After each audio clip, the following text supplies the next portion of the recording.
त्याचं रूप त्याचं वर्णन या हनुमंतरायांनी या असणाऱ्या निराकार प्रभू रामचंद्राचं सगुण नाही. तुझं सगुण मला केले दादा गोविंद एकच. सगुण म्हणजे आकाराला येणं निरात्मा निरंकार.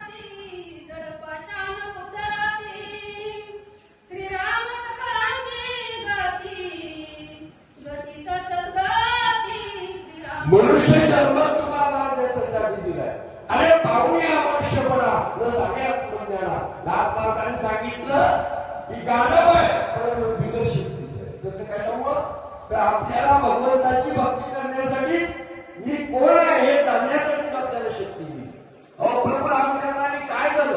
प्रभू रामचंद्राच्या चरणांनी दगड करली, दगड नवे नवे वादळ करली. जटायूचा उठार झाला. आपल्याला कारण आहे की आपण विषय सुखामध्ये उठलो गेलो म्हणून आपली अवस्था झालेली आहे. म्हणून रामच जीवन आहे, रामच सगळं आहे. अरे एका ठिकाणी सांगितलं तुकोबारांनी राम म्हणता रामच वैशे परी वैष्णवी पदवी.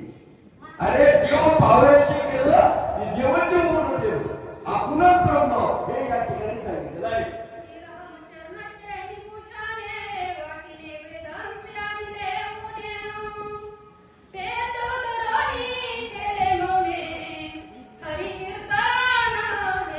कीर्तनाचे नटनाचे राशीले प्रायश्चित व्यवसायाचे जे ते रामाचे नाही बापाच्या शिकले.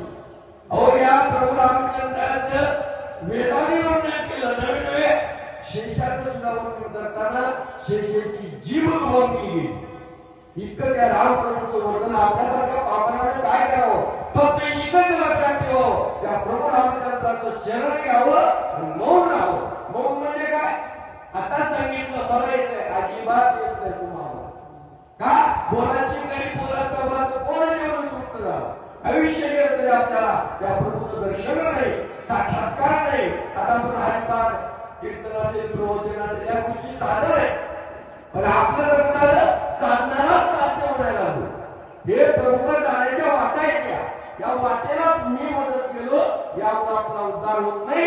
म्हणून ग्रंथकर्त्याने सांगितलं बाबा रे तुम्ही रामाचा पाठवा आणि एकांतामध्ये समाधी अवस्था असेल किंवा कर्म करत असताना कामामध्ये काम काही मला राम राम, अंतकरणामध्ये राम असावा, हातामध्ये काम असावं, मुखामध्ये त्याचं नाम असावं. हेच कार्य तुम्ही केलं पाहिजे.